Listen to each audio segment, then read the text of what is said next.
Oknum pimpinan Yayasan Pondok Pesantren di Lombok Barat, Nusa Tenggara Barat, bernama Ahmad Faisal alias AF, ditetapkan sebagai tersangka kasus dugaan persetubuhan dan ruda paksa oleh Satreskrim Polresta Mataram pada Rabu 23 April.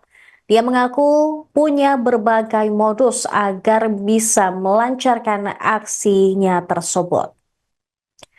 Dia bermodus mulai dari mengajarkan doa, kemudian memberikan ijazahkan amalan hingga penyucian rahim. Usai melakukan modusnya, dia melakukan pelecehan seksual hingga beberapa santriwatinya diruda paksa. Namun dari hasil pemeriksaan polisi, Ahmad Faisal membantah melakukan aksinya dengan modus penyucian rahim yang kelak korbannya akan melahirkan seorang. Download Tribun X sekarang, menghadirkan lokal menjadi Indonesia.